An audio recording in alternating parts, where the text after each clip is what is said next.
Padre Santo, te damos gracias por esta oportunidad que nos das nuevamente de tener un nuevo día, Padre bendito, y de venir a reunirnos acudiendo a tu llamado, Padre Santo, para escuchar tu palabra, Señor.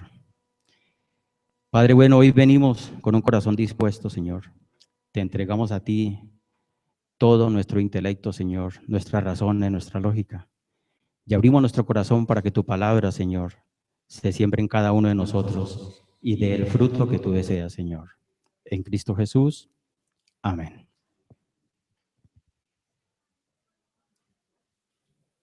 En los últimos domingos hemos venido estudiando lo que es el Señor nuestro pastor. Y la enseñanza nos iba llevando a que para poder nosotros escuchar y oír la voz del pastor, necesariamente tenemos que ser sus discípulos. Un discípulo es aquel que imita a su maestro en conducta y en carácter.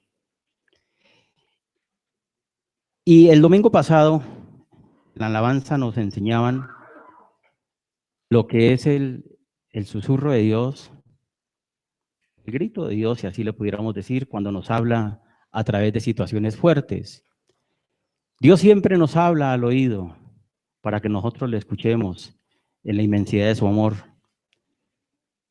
Pero muchas veces nosotros no prestamos atención a lo que nos está diciendo y se van presentando una serie de circunstancias que no nos gusta de mucho, pero que son medios donde de todas maneras Él está llamando nuestra atención. Estas situaciones generalmente son esas pruebas tan fuertes que suelen pasar en nuestras vidas, en nuestros hogares. No son más que un medio para buscar, reunirnos con Él, hablar con Él, buscar lo que Él quiere, cuál es su voluntad y escuchar lo que nos está diciendo. Y asimismo continuamos y encontramos en la enseñanza anterior en Lucas 18 del 1 al 8 cuando nos habla de la viuda y del juez injusto. Y en el versículo 1, cuando arranca esta enseñanza, nos dice el Señor que nos va a referir una parábola de la necesidad de orar siempre y no desmayar.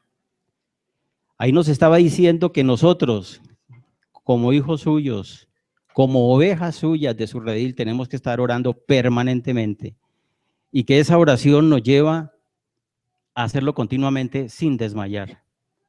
Porque generalmente cuando nosotros estamos orando, hoy nos lo enseñaba nuevamente en la alabanza, generalmente queremos escuchar una respuesta rápida a nuestro antojo, marcamos los tiempos para esa respuesta.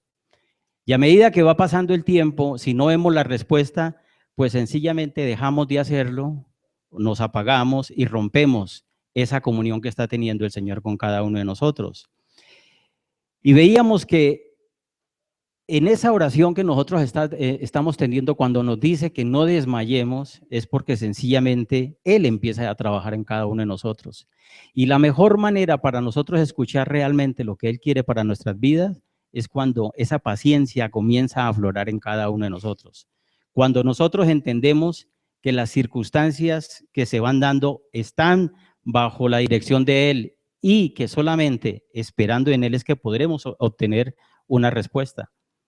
Muchas veces pensamos nosotros que la respuesta tiene que estar marcada dentro de un tiempo que le decíamos, colocábamos ejemplos sencillos sobre la persona que se queda sin empleo, el 10 de un mes y empieza a orar para que empiece a trabajar el 16 del mismo mes, o sea, 6 días nomás de descanso, pues porque tiene que entrar en nómina para la siguiente quincena.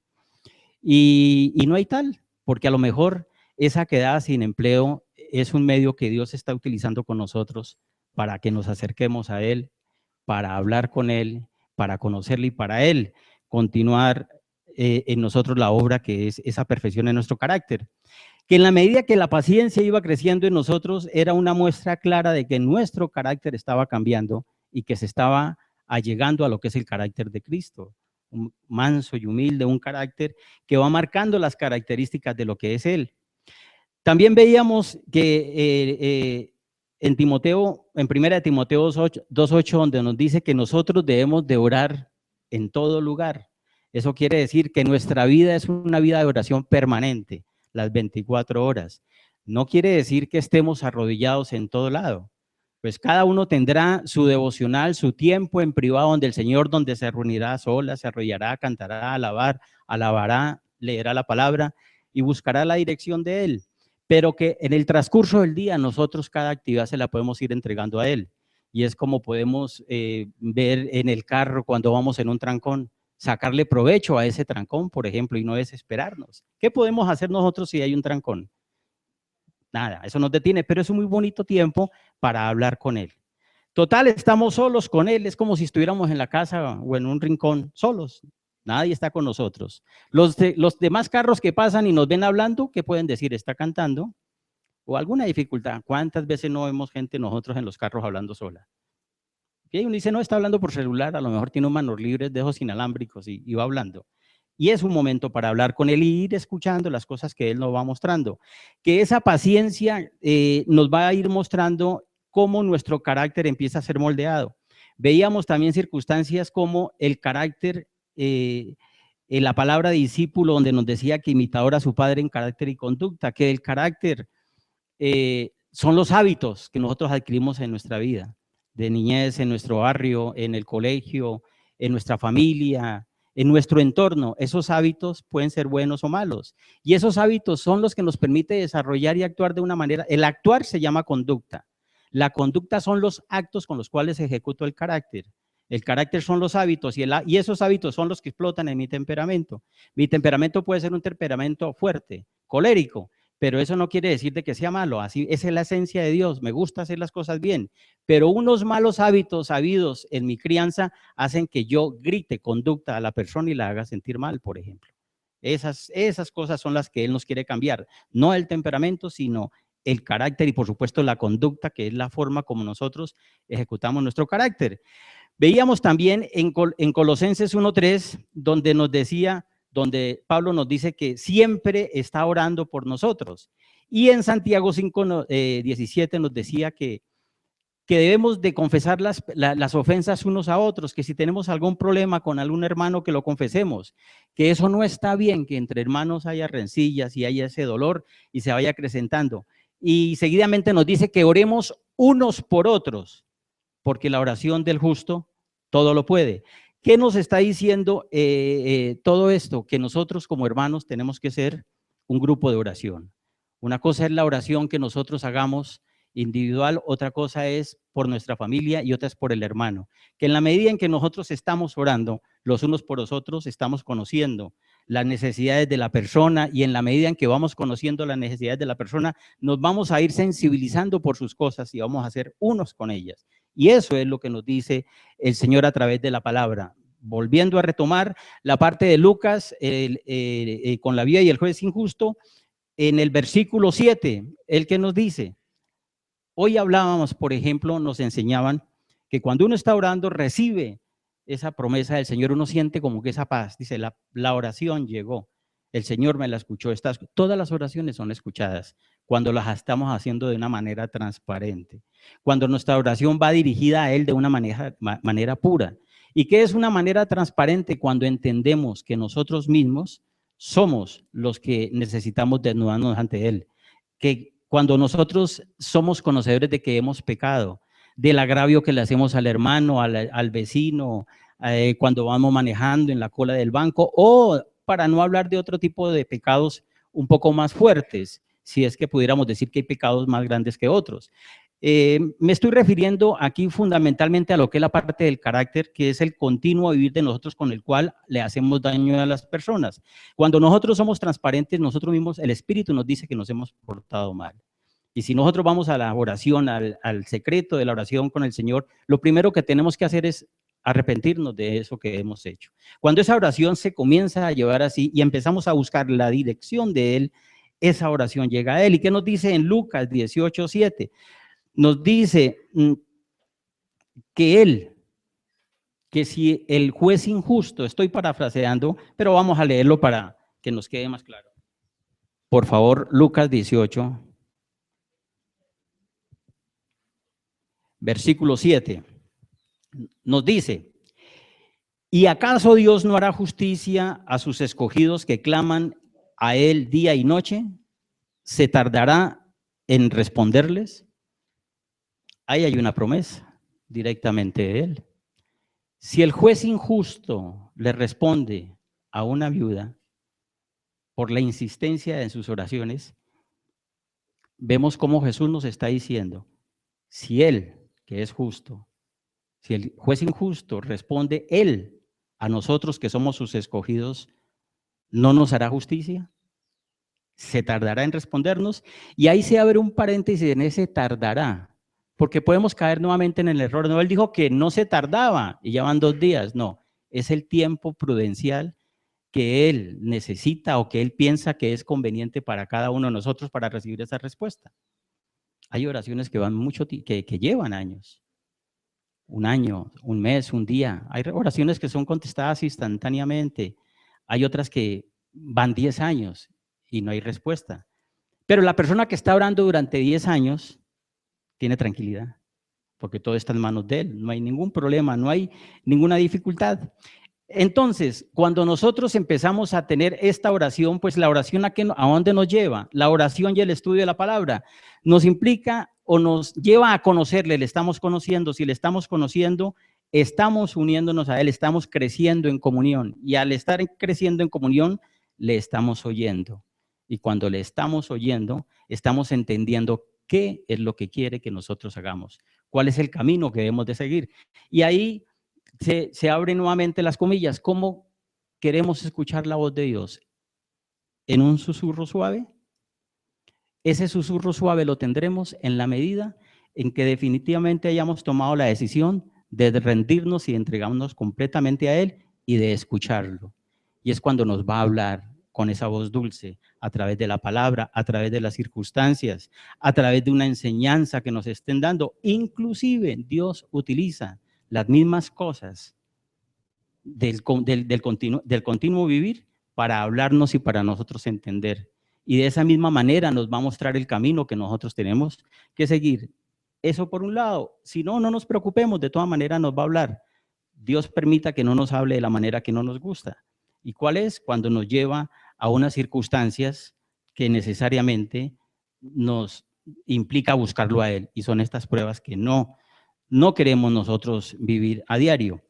Pero cuando estamos en esto, estamos demostrando que somos sus discípulos. Y como discípulos, como sus alumnos, nosotros siempre hablamos en toda parte. Inclusive cuando uno va a estudiar, a uno le sacan como padre de familia, o cuando está uno estudiando, le leen a uno un reglamento, creo que llaman en los colegios, donde dicen: mire, estos son los derechos y los deberes del estudiante. Bueno, los derechos del cristiano yo creo que los conocemos todos, todos. En Él lo tenemos todo, ¿no es cierto? Hemos estudiado el Señor es nuestro pastor, donde sabemos que en Él estamos completos. Pero, y si miramos hacia el otro lado, ¿cuáles son los deberes de nosotros como cristianos? Él nos ha dicho cosas en varias partes. En Hebreos están los deberes de los cristianos, también los encontramos en Romanos. Hoy vamos a estudiar Hebreos 13, donde nos está hablando de los deberes para nosotros como cristianos. Pero quien quiera complementar esto también puede estudiar Romanos 12, que también ahí nos está hablando de una gama mucho más amplia de lo que son los deberes que tenemos que tener como cristianos. Por favor, entonces vamos a Hebreos 13.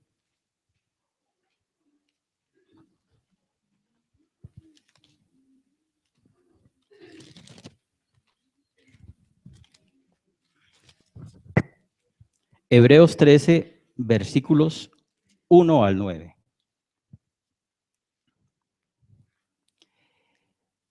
Dice la palabra del Señor: permanezca el amor fraternal, no os olvidéis de la hospitalidad, porque por ella algunos sin saberlo hospedaron ángeles. Acordaos de los presos, como si estuvierais presos juntamente con ellos, y de los maltratados, como que también vosotros mismos estáis en el cuerpo. Honroso sea en todos el matrimonio y el hecho sin mancilla, pero a los fornicarios y a los adúlteros los juzgará Dios. Sean vuestras costumbres sin avaricia, contentos con lo que tenéis ahora, porque Él dijo, no te desampararé ni te dejaré. Sexto, de manera que podamos decir confiadamente, el Señor es mi ayudador, no temeré lo que pueda hacerme el hombre. Acordaos de vuestros pastores que os hablaron la palabra de Dios, considerad el cual haya sido el resultado de su conducta e imitar su fe. Jesucristo es el mismo ayer y hoy y por siglos. No os dejéis llevar de diversas y extrañas, de doctrinas diversas y extrañas, porque buena cosa es afirmar el corazón por la gracia, no con viandas que nunca aprovecharon a los que se han ocupado de ellas. Aquí hasta el versículo 9 nos está hablando de lo que son los deberes. ¿Cuáles son los deberes? ¿Qué es un deber? Un deber es un acto que se debe cumplir. Un deber es un mandato regido por una orden. ¿Y quién la está dando? Dios mismo para nosotros. Es una orden. Somos cristianos, somos sus hijos, nos ceñimos bajo su palabra, vivimos lo que es Él en cada uno de nosotros, entonces demostrémoslo ¿cómo? Cumpliendo los deberes. ¿Y cuáles son estos deberes? Nos habla en el primero, retomándolo nuevamente, permanezca el amor fraternal. Fraternal. La palabra fraternal habla de hermanos, de hermandad. Y nosotros, en Él, si somos sus hijos, ¿quiénes somos? Hermanos. Nos está diciendo que permanezca en nosotros, los miembros de su cuerpo, los componentes de su iglesia, que en nosotros permanezca el amor fraternal. Por favor, acompáñenme a Juan 13:35.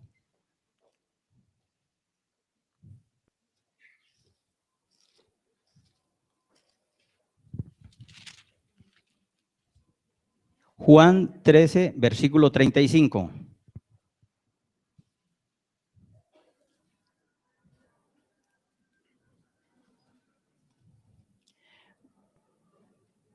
Nos dice, en esto conocerán todos que sois mis discípulos, si tuvieres amor los unos con los otros. ¿A quién le está hablando ahí? A nosotros. Ahí nos está hablando que la gente va a saber que somos discípulos de Él. ¿Y por qué somos discípulos de Él? Que además de reflejarlo a Él en su carácter y en su conducta, nosotros estemos llenos de amor, ¿quiénes? Unos por otros, entre nosotros mismos. No es concebido dentro del pueblo de Cristo que dentro de dos hermanos no sea el amor el centro principal de cada uno de ellos. Y por favor, vamos a Romanos 12.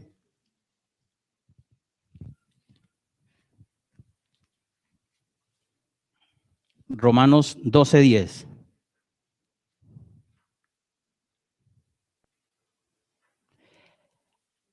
Amaos los unos a los otros con amor fraternal, en cuanto a honra, prefiriéndoos los unos a los otros.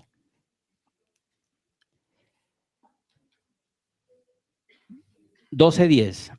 En este capítulo de Romanos, el 12 es el que les decía, 12 y 13, fundamentalmente es donde nos amplía más lo que son los deberes de nosotros como los cristianos. En conclusión, este deber, ¿cuál es? Sencillamente que el amor de Cristo se refleje en cada uno de nosotros, los unos hacia los otros.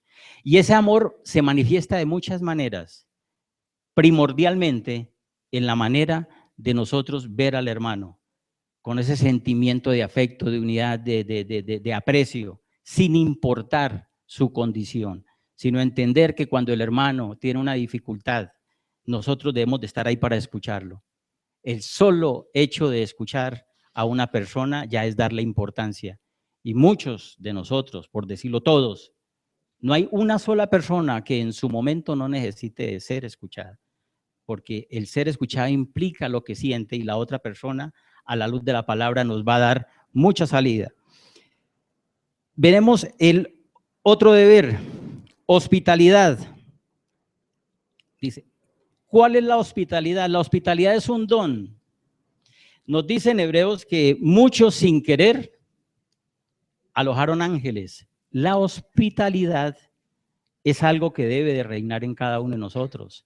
Nosotros siempre tenemos que estar prestos con la persona que llega. Mire, lo más bonito de ser cristiano lo puede vivir una persona cuando viaja a una ciudad donde no tiene familia o a un país donde no tiene familia.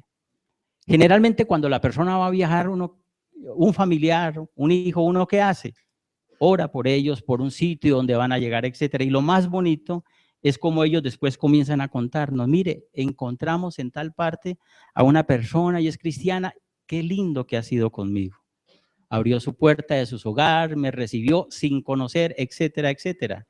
Y uno mismo lo ha vivido, bien sea en otra ciudad o en otro país donde uno llega y rápidamente se pierde. Alguna vez una persona o un amigo estaba en una ciudad, en Barranquilla, no conocía, y recibí una llamada y me dijo, y se quedó sin plata, que esto y que lo otro, y me dijo, estoy perdido y me quedé sin plata, la boté.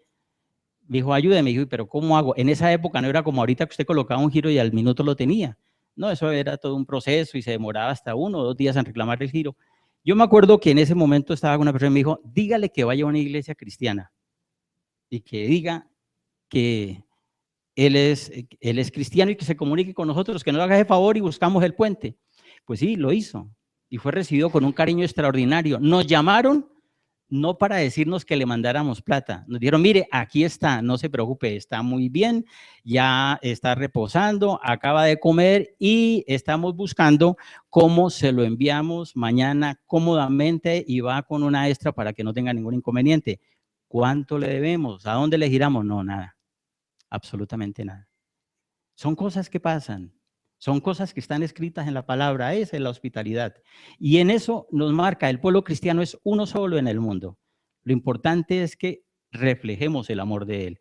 Y las personas saben cuando una persona de esta se arrima si realmente está haciendo las cosas a la manera de Dios o no. En Romanos 12:13, ¿qué nos dice? 12:13, compartiendo para las necesidades de los santos, practicando la hospitalidad. Ahí ya nos está hablando de cosas más detalladas y más puntuales de lo que debemos de hacer al interior de la misma iglesia. Tercer deber, acordémonos de los presos. ¿Qué es acordarse de los presos? Existen varios presos. El preso que está recluido en una cárcel. ¿Y qué necesita un preso que está recluido en una cárcel? Que alguien vaya y le lleve la palabra y detrás de la palabra cosas que necesita. Porque todos sabemos que sobrevivir en una cárcel es bastante difícil. En la cárcel para tratar de amainar el dolor se necesita de dinero. Es increíble, es absurdo. Una cobija, un espacio, el baño, etcétera. ¿Y a qué nos está refiriendo? Que si nosotros tenemos un conocido, porque aquí podemos decir, bueno, es que yo no tengo el ministerio para ir a las cárceles, y eso está bien. Si Dios no te ha dicho que vayas a la cárcel a predicar, no tienes por qué ir. Eso es claro, pero hay personas que sí lo van. Pero a lo mejor en esa cárcel hay un conocido, un amigo, un vecino, alguien. Esa persona necesita de nosotros, necesita de que nosotros vamos, que entendamos su dolor y la acompañemos. Y en ese momento en que nosotros vamos, además de llevarle esa palabra de aliento y de consuelo, saltan las necesidades, muchas, muchas. Desde la primaria, ¿qué necesita para el alimento, para vivir? Desde su familia, si está afuera, hasta cómo está tu defensa. ¿Tienes quien te defienda o no tienes quien te defienda? Eso vale plata. Conseguir un abogado para una persona que va a una, cualquier persona. Por eso dicen que es preferible una mala conciliación a un buen pleito. Pues una conciliación se hace rápidamente, así se pierda. Un buen pleito implica muchos gastos, empezando por los honorarios que hay que pagar para esto. Y esto en cuanto al recluido en una cárcel. ¿Y qué tal de los otros tipos de presos? Hay personas que están aprisionadas de sus propias aflicciones, de su propio dolor, afliccionadas de su propio pasado. Ahí que necesitan de una palabra, de una persona que con amor le lleve la palabra. No una persona que vaya a decirle que se equivocó y que pecó. Que si sigue así, el infierno, allá está la caldera caliente donde va a caer. No, no. El amor está en que nosotros veamos al pecador con amor para hablarle la palabra. No para justificarle el pecado. Es para tener la palabra dulce, demostrarle a la luz de la palabra dónde está la salida. Hay personas que están esclavizadas por su pasado que vivieron en sus hogares, de pronto maltrato de los padres, de la familia, no sé si son casados, a lo mejor su ex la maltrató o lo maltrató fuertemente. Y aquí es bueno hacer un pequeño paréntesis en cuanto a esta violencia intrafamiliar. En estos días leí un artículo que es tremendo. Siempre se ha hablado de la violencia intrafamiliar que es ejecutada por el hombre, pero está creciendo a unos pasos agigantados la violencia causada por la mujer, psicológica y física. Por ejemplo, esto no es de Dios ni lo uno ni lo otro, ¿ya? Pero este tipo de maltrato y aflicción la tienen muchas personas. ¿Qué necesitan esas personas? Buscan respuestas. ¿Y dónde están las respuestas? En la palabra de Dios. Es enseñarles a encontrar la libertad en Él. Veíamos nosotros que si conocemos la palabra nos hará libres. Y que un conocedor de la palabra no puede por qué estar en ningún tipo de esclavitud ni de prisión. Esa es la libertad el preso que nosotros tenemos que estar ahí, no desecharlo, no es decir, uy, mire lo que le está pasando.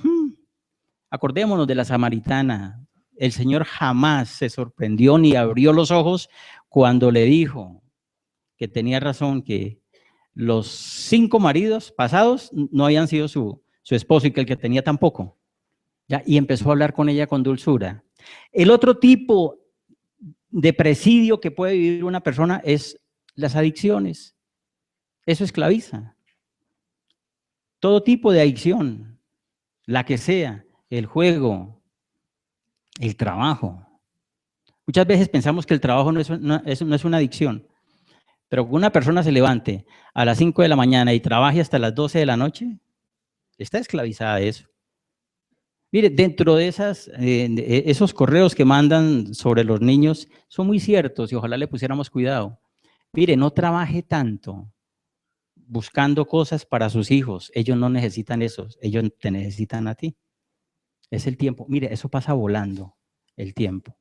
Y lo que los niños necesitan es la compañía, el ser escuchados, etc. La adicción al cigarrillo, al alcohol, al trago, a la pornografía, tantas adicciones que hay. ¿Y cómo una persona esta se encuentra libertad? Pues sencillamente si nosotros la llevamos y le enseñamos a la luz de la palabra, ¿cómo puede encontrar ellos la libertad? Hay personas que están esclavizadas en el pecado, están en la avaricia, por ejemplo, o el que está esclavizado, el que presta dinero a usura y es amigo de nosotros. Él está esclavizado, ya no lo sabe, él piensa que está haciendo un negocio grandísimo. Uf, mi negocio es muy rentable, hoy me gané 1 millón de pesos y al otro día quiere más, y siempre va a estar ahí centrado. Una forma de aprisionamiento de una persona es cuando se esclaviza por las condiciones que marca la sociedad. La ropa, la comida, el vestir, etcétera. No quiere decir que nosotros no necesitemos o no sea bueno un buen paseo, una buena comida y por qué no un buen carro. Lo que pasa es que eso no nos tiene que quitar el sueño. Si es la voluntad de Dios nos llegará, si no, pues fabuloso. Disfrutemos las cosas que tenemos en su momento y nos va llegando. Romanos 12:15, ¿qué nos dice? Gozaos con los que se gozan y llorar con los que lloran. Es cuando nosotros estamos hablando de orar unos por otros y de que la oración es el medio que nos lleva a tener una comunicación directa con Dios y que a través de la palabra y la oración lo conocemos y nos unimos a Él y somos uno en Él, esa oración va a desarrollar en nosotros cuando estamos orando unos por otros sensibilidad. Y aquí nos está diciendo, que seamos sensibles por los que lloran, lloremos con ellos. ¿Y qué más? Que tener el sentimiento de dolor del preso, sea cual sea su circunstancia. Porque no tenemos por qué alegrarnos nosotros porque una persona está pecando y va para el infierno. Eso nos tiene que causar dolor. El día que a nosotros no nos duela una persona que está cometiendo innumerables pecados y somos conscientes de ellos, hay algo anormal en nosotros, porque no hay sensibilidad. Dios vino a eso. Él vino por el pecador. Y a él le dolía el pecador, por eso pagó un precio muy alto. Y ese es el ejemplo que nos dio, para que nosotros le sigamos exactamente de la misma manera. Y entonces es con amor que tenemos que ir, llorar con ellos. Y cuando nos llegan las buenas noticias, fabuloso. ¿O no será una buena noticia que de pronto el que está recluido en una cárcel salga y nos llame? Hermano, estoy llamando para decirle que ya soy libre, estoy llamando a un teléfono público aquí en la esquina de la cárcel. O hermano, le llamo para decirle que llevo 3 meses sin tomarme un aguardiente.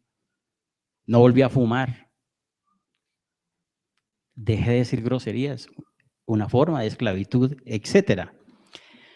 Cuarto deber, honrar al matrimonio. En Hebreos, volvamos nuevamente a Hebreos.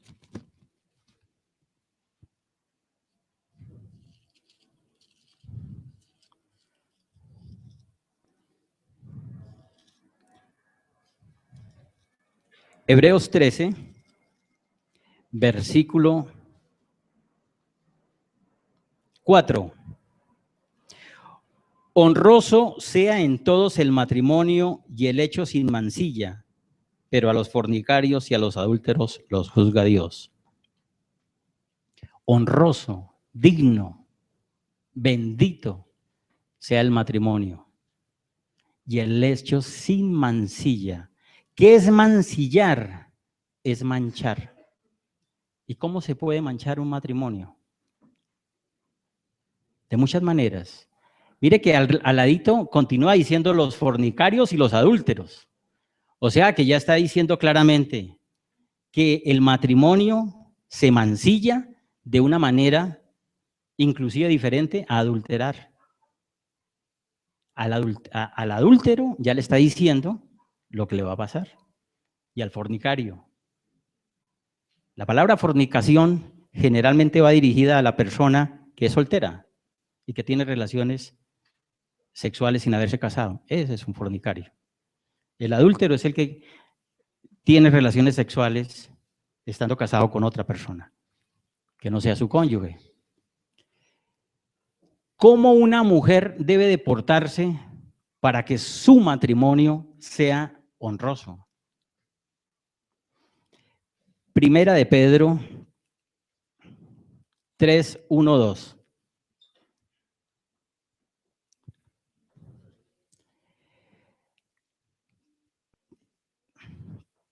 Primera de Pedro, capítulos 3, Primera de Pedro, capítulo 3, versículos 1 y 2. Asimismo, vosotras, mujeres, estad sujetas a vuestros maridos para que también los que no creen a la palabra sean ganados sin palabra por la conducta de sus esposas, considerando vuestra conducta casta y respetuosa. Nos habla de conducta. ¿Qué es conducta? Las acciones por las cuales ejecutamos nuestro carácter. ¿Y cómo es una conducta casta y respetuosa? Una conducta casta es una conducta que no tiene pecado, respetuosa, que va dirigida a la persona. Le está diciendo que al esposo lo respete, lo valore. Ahí nos está hablando de sujeción, es unidad al esposo. La palabra sujeción es una palabra que inclusive es muy resistida cuando de pronto se enseña mal. Porque sí, la palabra sujeción nos puede llevar a un significado de opresión, de dominio, de aplastamiento. Eso es sujetar. Pero aquí, cuando empezamos a mirar con profundidad la palabra sujeción, es unidad en amor. Es estar unidos en amor. Es tener el mismo equilibrio de él en amor, respetándolo. Mire, una mujer casada puede deshonrar el matrimonio. cuando a su marido no le da el puesto que le corresponde? ¿Por qué no le da el puesto que le corresponde? Porque a lo mejor las circunstancias de la vida la tienen a ella socialmente mejor colocada. ¿Y cómo es socialmente mejor colocada? A lo mejor tiene un puesto muy bueno o a lo mejor tiene más dinero. Y si tiene un puesto muy bueno, pues directamente está ganando más que él. El que gane más dinero, el que tenga más plata o el que tenga una mejor posición social que el esposo, no le da derecho a suplantar la autoridad de él, porque la autoridad le fue entregada al hombre. En las tertulias se está estudiando sobre la autoridad y están sacando muchas cosas sobre la autoridad. Sobre la autoridad, los que ya la vieron estarán viendo límites y estarán viendo muchas cosas hermosas que salen ahí. Y aquí, fundamentalmente en el matrimonio, la mujer tiene que entender que el hombre es el que va el paso adelante. El hombre es el que va marcando. Ella sencillamente, entre los dos, van tomando las decisiones, pero la autoridad es él. ¿Y qué suele suceder muchas veces? Que por esta cuestión del dinero, la mujer es la que marca las cosas. A ella le piden permiso, ella es la que se encarga de la educación de los hijos. Inclusive se ha venido dando tanto de una manera tan particular que el hombre muy tranquilo se bajó por un ladito y le entregó toda la responsabilidad a la mujer. Y entonces le dice ella, hola, ¿y qué pasa con nuestros hijos que no llegan? Ah, no sé, llámalos. Un permiso para ir a... Dígale a su mamá, que lo haga su mamá, etcétera. Y ella va tomando un rol que no le corresponde. Ahí se va deshonrando el matrimonio como tal. Otra manera, donde dice conducta casta, son las palabras.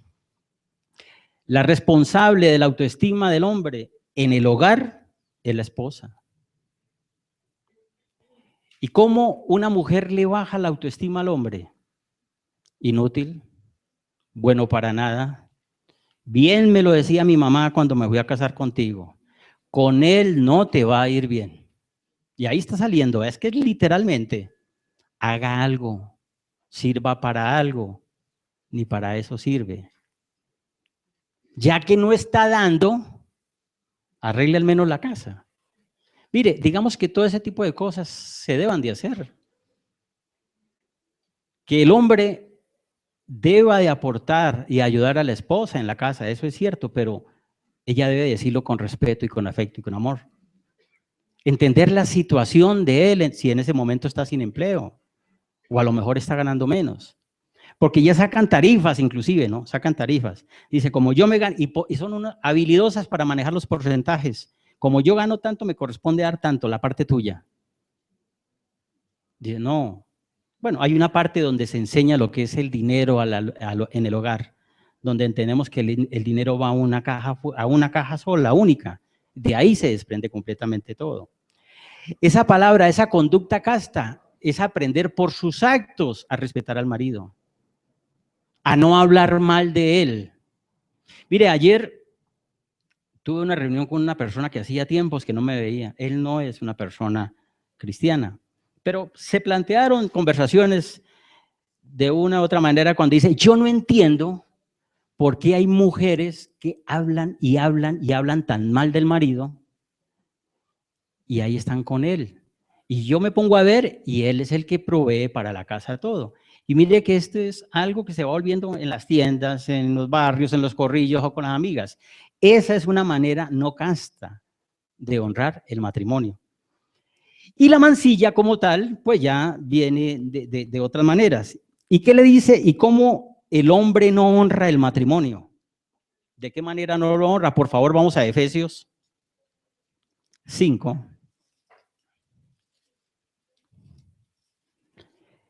Efesios 5, versículos 25 al 28. Maridos, amad a vuestras mujeres, así como Cristo amó a la iglesia y se entregó a sí mismo por ella, para santificarla, habiéndola purificado en el lavamiento del agua por la palabra, a fin de presentársela a sí mismo, una iglesia gloriosa que no tuviese mancha ni arruga, ni cosa semejante, sino que fuese santa y sin mancha. Así también los maridos deben amar a sus mujeres como a sus mismos cuerpos. El que ama a su mujer, a sí mismo se ama. Mire, cuando nosotros estudiamos en Génesis, ¿de dónde sale la mujer? De la costilla de Adán. Es parte de su cuerpo. ¿Y qué es lo que debe hacer el hombre con su cuerpo? Cuidarlo, protegerlo, respetarlo. Respetarlo en todos los sentidos. Y aquí nos está diciendo el Señor que este matrimonio es como la iglesia y que hay que mantenerla pura, santificada y sin mancha y presentársela sin arruga. ¿Y cómo le vamos a presentar nosotros los hombres a Dios nuestra esposa? Pura y sin mancha. ¿Y cómo es pura y sin mancha? Mire, si estudiamos muy bien esta parte y profundizamos en ello, nos está diciendo que si una mujer dentro del matrimonio peca, el culpable es el hombre, porque no la mantuvo pura y sin mancha. ¿Y cómo la mantiene, cómo no la mantiene pura y sin mancha? Mire, yo no me explico muchas cosas que van pasando. Cuando está en el noviazgo es una comunicación total entre el hombre y la mujer. Es un diálogo, va y viene y él lo que quiera lo hace. Atraviesa el Magdalena y de vuelta nadando para traerle una rosa, sin que le caiga una gota de agua. Y se casa y empieza completamente todo a un lado. Inclusive ni la mira, no la voltea a mirar, ni la toca. Y la mujer es un ser humano. La mujer también sale a la calle.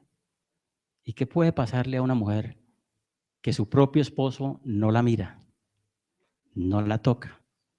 Alguien le va a decir que está bonita, que está preciosa. Y ella a lo mejor empieza a recibir palabras que no recibía desde hacía mucho tiempo. ¿Y en qué puede terminar eso? En que ella caiga. ¿Y quién es culpable de esa situación? ¿Ella? Pues la sociedad inmediatamente dirían, apedréenla. Por culpa de ella, dice, no la mantuvo pura y sin mancha.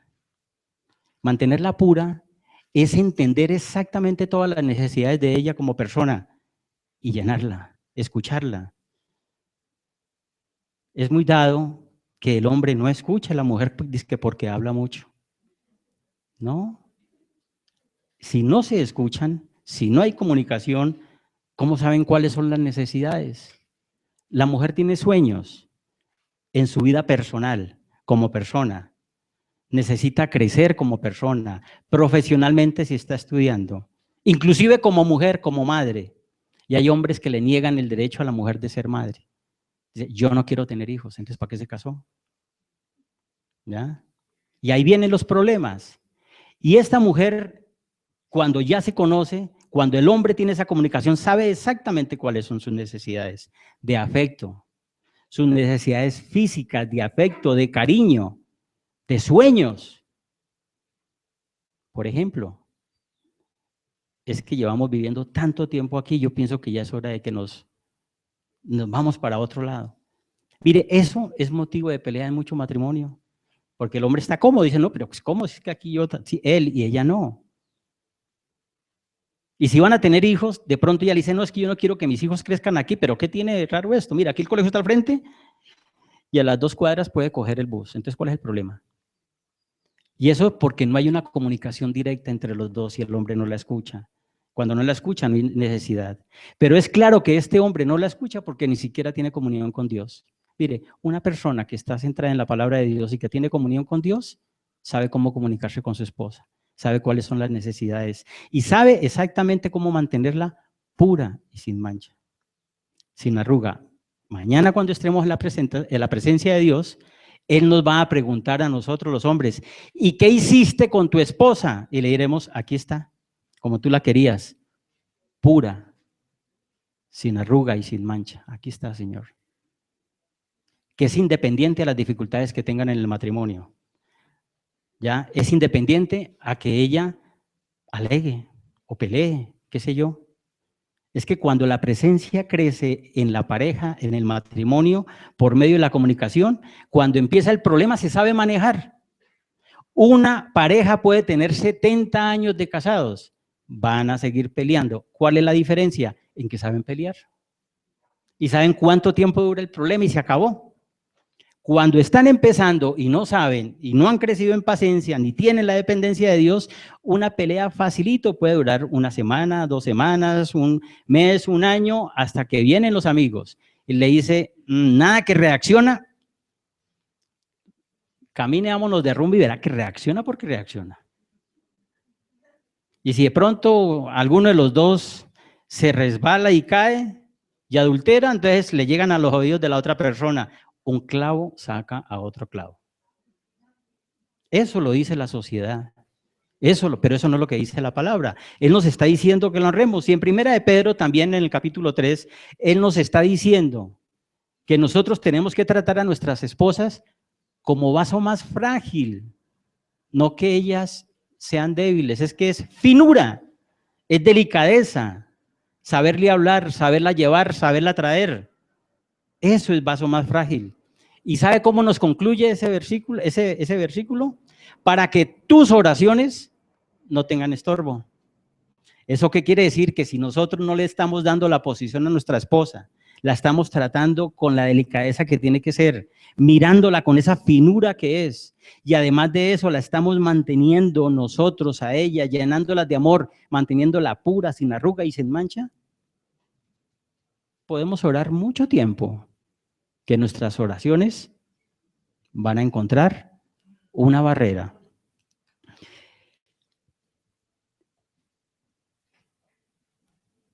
El otro deber nos dice costumbres sin avaricia.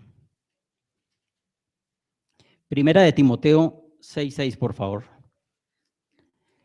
Nos está diciendo que nosotros vivamos y tengamos costumbres sin avaricia.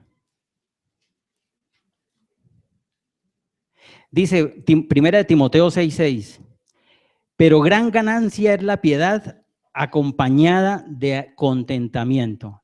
¿Piedad qué es? Piedad que no es más que la acción que nos mueve a hacerle el bien a una persona que está afligida, pero que lo hagamos con felicidad. Ay, me tocó ir donde el hermanito aquel que tiene unos problemas, ay, qué sufrimiento ir hasta allá, pero bueno, fui y volví. Fui a la cárcel y qué estrés, ¿no? Si va a hacerlo con piedad, si va a hacer algo con piedad, que haya contentamiento en lo que está haciendo. Y Filipenses 4, por favor.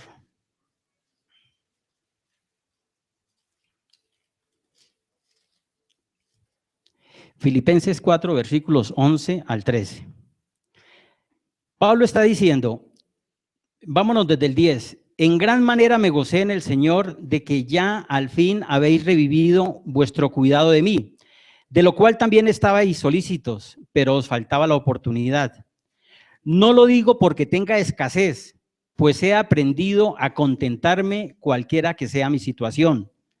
Sé vivir humildemente y sé tener abundancia. En todo y por todo estoy enseñado, así para estar saciado como para tener hambre, así para tener abundancia como para padecer necesidad. Todo lo puedo en Cristo que me fortalece. ¿Qué nos está diciendo? Que si nos están llegando, nuestra situación económica está bien, gocémonos en eso, ya Dios nos dirá para qué estamos bien económicamente. Nos va a colocar muchas personas en nuestro camino. Y si estamos mal, pues seamos felices. No nos llenemos de amargura. No añoremos las cosas que en el momento no podemos tener. Si en este momento estamos almorzando una sola sopita, pues cómansela con deleite, con alegría, dándole gracias a Él que tenemos sopa. Y no diciendo, vea, nosotros comiendo sopita y otros estarán comiendo langostinos en este momento. Es que mi Dios le da pan al que no tiene dientes. No, el que esté comiendo langostinos, que disfrute los langostinos, nosotros disfrutemos de la sopita. Si no tenemos vehículo, oiga, qué rico es coger el sistema integrado de transporte, ese azulito. Créanme que es muy bueno. Vea, lo digo con sinceridad. Uy, he hecho hasta 4 transbordos, no sé por qué hay veces no me cobran y hay veces me cobran día 300. No me he podido pillar cuál es la hora que no le cobran a uno, pero voy. Pero yo sumo y eso no me vale más de 2.000 y pico de pesos y me lleva de un lado al otro y voy. Ya uno aprende a andar. Y ya el carro no se esclaviza uno del carro, porque ese es un problema, ¿no? No, es que como vamos, y allá se puede llegar en carro, no, pues vaya en bus y viene en bus. Y, si y hay unos que ya el tiquetico lo coge a uno en Transmilenio, lo pasa el Transmilenio, va uno a la 26, se baja y sube. Y hay unos que lo llevan para el norte y para el sur. Es aprender. Y ahí no va tranquilo, ¿no? Si hay mucha gente, pues uno se corre. Y tranquilo ahí. Mire, el sistema masivo en todas las ciudades del mundo es así. Nosotros aquí nos amargamos por algo que es que queremos un sistema masivo donde vayan 1.000 puestos. No. Necesitamos es aprender a subirnos, corrernos y aprender a bajarnos. Es rápido y uno no anda. Eso es contentamiento. Contentamiento es que si salimos de vacaciones y no tenemos para ir a ningún lado, disfrutemos, no sé, salir a una ciclovía, a caminar, o al parque.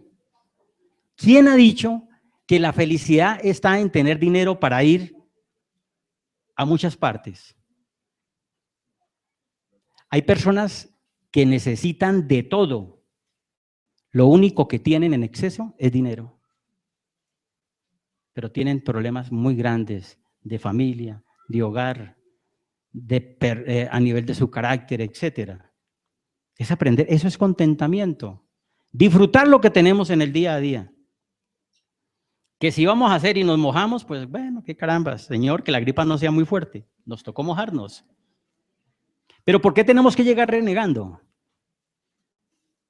¿O a quién no le ha pasado que se pone la pinta bonita que tiene uno guardada ahí para cierta reunión específica donde le toca ir uno y sale y hay un charco y pasa un carro y le toca devolverse y ponerse la pinta feita? Bueno, listo. ¿Culpable de quién? ¿Del carro o de uno? Porque uno tiene que mirar con, uy, cuidado, ese carro me mancha aquí el pantalón blanco que tengo y uso con una gotica queda sucia. Eso es contentamiento, pero no es andar peleando porque hace sol, porque llueve, porque tengo mucho, porque tengo poco, porque la comida es grande, porque la comida es poca. Vieja, ¿cómo le pareció la comida, mijo? Salada. Eso no es contentamiento. Y entre otras cosas, eso es ir en contra del amor que ella ha tenido para preparar. Sí, señores, enseñémonos muchas veces a comer lo que no nos guste. Y algún día le decimos a la esposa, cuando ella nos diga que nos va a repetir, ahí sí es el momento para decirle que no, pero con menos salecita. Y ella lo va a entender. ¿Y cómo lo va a ver? 8 días después o 20 días después que uno le diga que sí vuelve a comerse la misma pasta, pero con menos sal. Ella que va a decir, mi esposo es lindo, no me hizo sentir mal en ese momento. Pero no hacerlo en el primer cucharadón. Uy, te quedó, uy, le faltó condimento. ¿Cómo queda ella? Y a lo mejor lo hizo con mucho cariño. Eso es contentamiento. Eso es contentamiento. Sí, pues nos tocará. ¿Cómo estaba la? Rica, rica, sabrosa. Y estaba simple.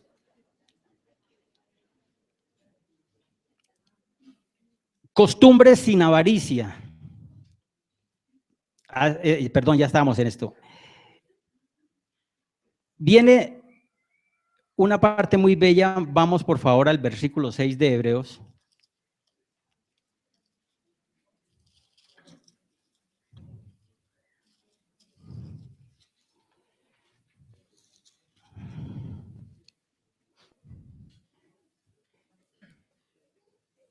De manera que podemos decir confiadamente, el Señor es mi ayudador, no temeré lo que me pueda hacer el hombre.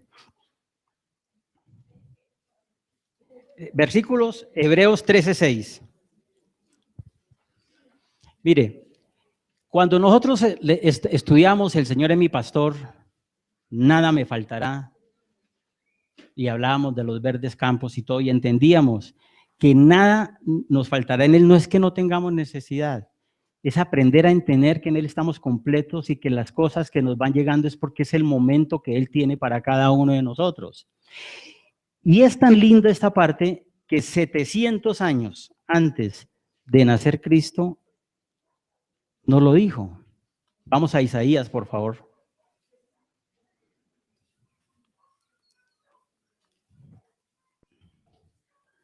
Isaías 58, versículo 11. Dice, Jehová te pastoreará siempre y en las sequías saciará tu alma y dará vigor a tus huesos y serás como huerto de riego y como manantial de aguas cuyas aguas nunca faltan. Manantial de riego. No hay cosa más hermosa cuando uno está o va por una parte de tierra caliente, no, inclusive de tierra fría y encuentra un manantial. Uno cuando ve el manantial, uno que en ese momento que quiere, coge el agua, se lava y uno termina bebiendo de esa agua, porque es que se ve pura. Y así dice que estaremos siempre, que Él nos va a proteger y nos va a mantener en estos manantiales. Pero mire que nos ha hablado en el versículo 6 de esto. Han pasado 5 versículos anteriores donde nos ha colocado otros deberes. Y este versículo, el 58:11, ¿es para quién? Para cada uno de nosotros, siempre y cuando cumplamos el versículo 10. ¿Qué dice el versículo 10? Y si dieres, mire la palabra y si dieres. La palabra y si dieres trae un condicionamiento que está diciendo, si tú haces esto, esto te va a llegar a esto, como algo instantáneo. Y si dieres tu pan al hambriento y saciares el alma afligida, en las tinieblas nacerá tu luz y tu oscuridad será como el mediodía.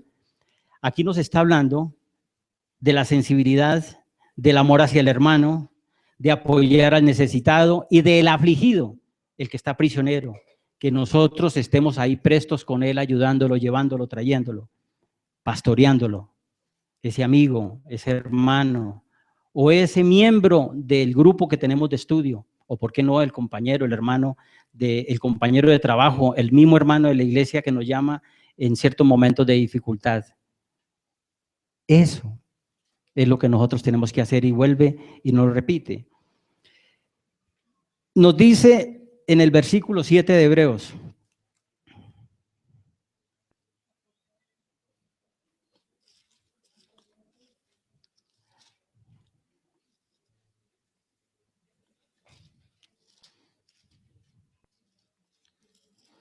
Hebreos capítulo 7, versículo 7. Acordaos de vuestros pastores que os hablaron la palabra de Dios, considerad cuál haya sido el resultado de su conducta e imitad su fe. Aquí nos está diciendo que imitemos la fe. ¿Y cómo se debe imitar esta fe? Nos dice, mire cómo es la conducta de la persona que nos está enseñando, que nos está pastoreando, cómo actúa. Mire, esa forma de ser, imítenla. Imiten y crezcan en fe. ¿Y cuál es la fe? La fe es ese amor de Dios en cada uno de nosotros, que solamente se obtiene de la manera como aprendemos a vivir en Él y Él en nosotros, porque la fe es Jesús mismo en cada uno de nosotros. El desarrollo de la fe es tener la certeza de que Él, al estar en nosotros, vamos a obtener cada una de las cosas que Él nos va dando. Y encontramos en Romanos 10:17.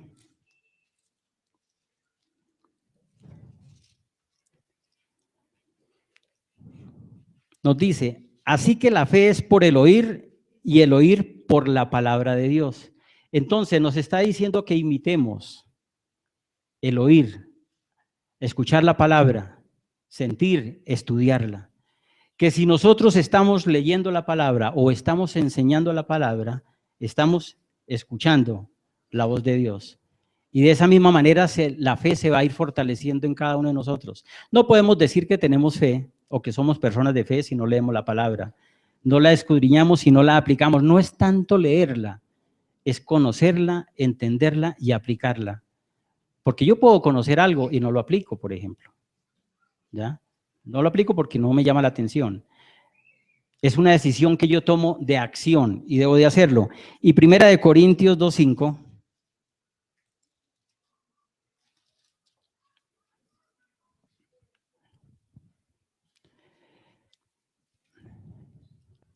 Nos dice, para que vuestra fe no esté fundada en la sabiduría de los hombres, sino en el poder de Dios.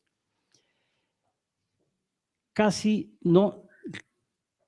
siempre nosotros empezamos a admirar a las personas por lo que hacen o por lo que son. Y se ve en una reunión, por ejemplo, estamos en una reunión, ¡uy! Llegó fulano de tal, mire, es que él es el político tal, wow, y le paramos y le damos el puesto. O un actor, o una actriz, o un deportista, ¿ya? Eso nos marca, y eso comienza, y mucha gente empieza a buscar su sabiduría entendiendo lo que ellos hacen. Cuando leemos, por ejemplo, y seguimos a ciertos autores, o leemos cualquier tipo de literatura, hay que tener cuidado que ese tipo de lectura no vaya formándose en cada uno de nosotros como un medio para formar nuestra sabiduría. Encontramos muchas citas, por ejemplo, muchos refranes, ¿no? Que no son cristianos. Y empezamos a mirar, es que fulano, es que sultano, es que era un sabio. No, la sabiduría, ¿en dónde la tenemos que fundamentar nosotros? En la palabra de Dios. En ella está la sabiduría. Y la sabiduría nos va llegando, la sabiduría es la manera como nosotros tenemos que actuar y desenvolvernos ante ciertas circunstancias. Eso es sabiduría. Y si nosotros la hacemos centrados en la palabra de Dios, tenemos una sabiduría dada por Él y es sabia. Es por eso que un consejero, cuando se centra en la palabra de Dios, da un buen consejo, porque es centrado en la palabra de Dios. Pero hay otros consejeros que dan consejería y emiten un consejo centrados en experiencias profesionales, ¿ya? Mire, últimamente, esta semana, corrió mucho sobre la adopción gay. Y a mí me causó curiosidad una cosa, cómo hablaban y decían, es que los científicos, y yo en mi ignorancia decía lo siguiente, pero ¿qué fundamento científico pueden dar de niños adoptados por matrimonios gay si apenas está dando eso? La ciencia dice que la sucesión de hechos reiterativos nos pueden llevar a una afirmación. Quiere decir que solo durante un tiempo, que miremos a ver qué pasa con los niños adoptados con matrimonios gays, se podrá decir si es bueno o es malo, mirado científicamente. Pero lo decían por un lado y lo decían por el otro lado, hasta que escuché un psiquiatra que lo dijo abiertamente. Dijo, hombre, pues es un avance, es un avance. Bases no hay. Esperemos a ver más adelante si nos equivocamos o no. Concepto científico. Se ha hablado y le han dado Pablo a la Universidad de La Sabana por un concepto que emitió científicamente uno de los médicos. Yo lo leí. Nada tiene que ver con lo que dice la gente. El concepto, sin ser cristiano, está muy centrado, con bases numéricas, de que un hogar está formado por un hombre y por una mujer. Y ahí habla de una serie de circunstancias. Pero ¿a qué viene esto? A que muchos cogen estas cosas y de ahí comienzan a centrar cátedra y centrar autoridad a la luz de la sabiduría de ¿qué? ¿Dónde está? Dios nos está diciendo algo. Si queremos tener la sabiduría, ahí nos está hablando de lo que es la familia y cómo viene manejada la familia, etcétera. Sería interesante que buscaran ese documento de este médico que emite, él lo dirige creo que a la Corte Constitucional. Son 4 hojas. No es un documento cristiano, pero muy centrado. Ese sí no le pusieron. Lo único que le pusieron y se pegaron es que habla de la palabra enfermedad. Pero él trae unos ejemplos de la artritis, de lo que haría un médico con la persona que sufre artritis o cualquier otro tipo de enfermedad, etcétera. Entonces, esa es la sabiduría que nosotros tenemos que seguir, la que va a fortalecer nuestra fe y la que tenemos que imitar nosotros, no la de los hombres. Nos dice como deber que debemos evitar las doctrinas falsas. Ahí cuando nos está diciendo de las doctrinas falsas, nos está diciendo que tengamos discernimiento antes que cualquier cosa. Porque a la luz de la palabra de Dios nos están llevando a hablar de prosperidad. O las doctrinas que fundamentan su enseñanza en los dones, por ejemplo. El don de profecía, el don de sanación, etcétera. Dios nos está diciendo, tengamos discernimiento cuando estemos escuchando la palabra y sepamos entender si es de Dios o no es de Dios. Si no es de Dios, pues no es para pelear, sencillamente se desecha. Todo me es lícito, mas no todo me conviene, ¿ya? Examinarlo todo y retener lo bueno. Lo que es bueno se retiene, lo que no, sencillamente se desecha. Si la persona que de pronto está dando esta enseñanza, tenemos cercanía a ella o podemos llegar a ella, la podemos invitar y nos sentamos a la luz de la palabra y le enseñamos si a lo mejor está equivocada o no. Y si está equivocada, también, ¿qué dice la palabra? Que lo animemos y lo fortalezcamos para que salga adelante, no para que se hunda. Y si ya definitivamente esa es la línea que cogió, pues sencillamente que la desechemos. Nos dice, como otro de los deberes, que nosotros debemos de orar por nuestros pastores y líderes. Existe también la creencia de que porque es pastor o líder, todo lo tiene y no necesita nada. No, nuestros pastores y nuestros líderes necesitan de sus oraciones. Primero que todo, para que la sabiduría de Dios llegue a cada uno cuando esté dando una enseñanza y esté facilitando la enseñanza. Que la enseñanza que esté dando sea una enseñanza clara, diáfana, transparente, a la luz de la palabra. Que no le agregue ni le quite nada. Y que adicionalmente, como ser humano que es, pues a lo mejor también tiene sus afugias, sus pruebas, y necesita de un pueblo que lo ame. ¿Y cómo es la manifestación del pueblo? El hermano orando por él. Ese grupo que tiene su líder, oren por él. Oremos por nuestros pastores, por esas personas que Dios va colocando adelante. Necesitamos de esa oración para que haya fortalecimiento en nuestras vidas, en nuestros hogares y en la misma enseñanza que les estamos dando. Cuando estos deberes empiezan a ser realidad en cada uno de nosotros, es cuando nosotros podemos decir que estamos cumpliendo cabalmente como discípulos de Dios. Y cuando estamos siendo discípulos cabales, es cuando nosotros escuchamos ese susurro, la voz de Él, y vemos el camino que nos está mostrando. Y es cuando actuamos a la manera de Él. Es cuando realmente podemos decir que Dios Él es nuestro pastor. Y mire que en los deberes hay algo supremamente hermoso, en los versículos 20 y 21. ¿Cómo ora por cada uno de nosotros? Personalmente, cuando leí esos versículos, sentí algo muy fuerte en mí. Decía, mire, cómo Dios es tan bello con nosotros que ahí nos lo dice. Versículo, Hebreos 13, versículos 20 y 21. Dice, y el Dios de paz que resucitó de los muertos a nuestro Señor Jesucristo, el gran pastor de ovejas, de las ovejas, por la sangre del pacto eterno, os haga, ¿a quiénes? A nosotros, en toda obra buena para que hagamos su voluntad, haciendo Él en nosotros lo que es agradable delante de Él por Jesucristo, al cual sea la gloria por los siglos de los siglos. Amén. Mire, el cumplir los deberes nos lleva a esto, a que Él ya nos está preparando un terreno para que nosotros estemos listos para obras buenas. ¿Y cuáles son las obras buenas? Las que Él nos dice que hagamos y que estemos fortalecidos con Él por medio de nuestro Señor Jesucristo. Es muy lindo lo que el Señor nos ha venido enseñando, pero no nos olvidemos que el centro de todo esto, cuando decimos que Él es nuestro pastor, es como ovejas, aprender a oírle y aprender a ver lo que nos está mostrando. Aquí vimos un video que nos mostró Catalina, donde el pastor llama a sus ovejas, pero hay una parte muy hermosa donde unas corren hacia un lado, unas se quedan en la mitad y otras corren hacia otro lado. Eso lo encontramos en Ezequiel. En Ezequiel nos habla de esto. ¿Cuál ovejas, a qué grupo de ovejas pertenecemos nosotros? ¿A las que cuando el pastor habla salen a escuchar su voz? ¿A las que se quedan en la mitad mirando para otro lado? ¿O a las que salen a pastar lejos de Él?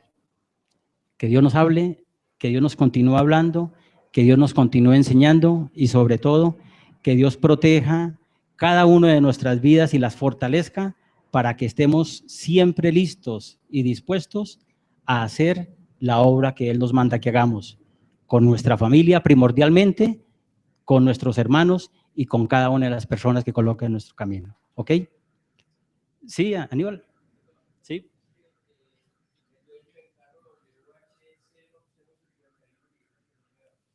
H051. WHO051. ¿Ok? Oramos, por favor. Padre Santo, gracias te damos, Señor, por la palabra tuya, Señor. Ayúdanos, Señor, a ser esos discípulos que tú quieres que seamos, Señor. Y que como discípulos tuyos cumplamos con los deberes que tú nos estás marcando, Padre bendito. Que fundamentalmente vienen centrados en dos cosas, Señor. En el amor, amarnos los unos a los otros, y en estar siempre dispuestos, Padre bendito, a escuchar tu voz. Padre Santo, permite para los que somos casados que actuemos, Señor, como tú nos mandas, que siempre nuestro matrimonio sea honroso y nuestro lecho limpio y sin mancilla, Padre bendito. Y permite que nuestras esposas, Señor, también vivan dentro de un matrimonio honroso, limpio y sin mancilla, Padre Santo. Porque es en el matrimonio donde se gesta todo, Padre bendito, donde nuestros hijos van a ver lo que nosotros como padres hacemos. Y si como matrimonio, Señor, nosotros estamos haciendo lo que es tu voluntad, Padre bendito, vamos a permear al resto de nuestra familia, a nuestra comunidad, a nuestro barrio y también a nuestra iglesia, que cada día va a ser más unida, Señor. Padre bueno, coloca en cada uno de nosotros este sentir de ser cristianos, cumplidores de los deberes que tú nos has venido enseñando, Padre bendito. Gracias, Señor, y permite que todos estos días veamos y te escuchemos y esta enseñanza la sigamos profundizando para que se arraigue en cada uno de nosotros y nos permita ser el reflejo tuyo por donde nosotros nos movamos, Padre Santo. En Cristo Jesús, Señor. Amén. Amén. El 7 de marzo tenemos algo. ¿Quién me recuerda que tenemos el 7 de marzo? Asamblea de la iglesia. ¿En dónde? Aquí. ¿A qué horas? 2 de la tarde. 7 de marzo, ¿qué día es? Sábado, por favor. O sea que podemos llegar a las 2:15. A las 2 de la tarde, 7 de marzo, tenemos la asamblea, ¿ok? Sigamos orando por nuestros pastores. Ellos se encuentran en su retiro. Ellos no están de vacaciones. Ellos están en un retiro orando y buscando la dirección de Dios, lo que Dios les muestre para dirigirnos a nosotros más adelante. Ya cuando ellos retornen, nos van a contar las cosas hermosas de este encuentro. Oremos porque la estén pasando bien y porque sabemos que esa enseñanza que Dios les va a mostrar a ellos también va a ser una enseñanza que muy pronto va a llegar a cada uno de nosotros. ¿Ok? ¿Alguien necesita un sobre? Por favor.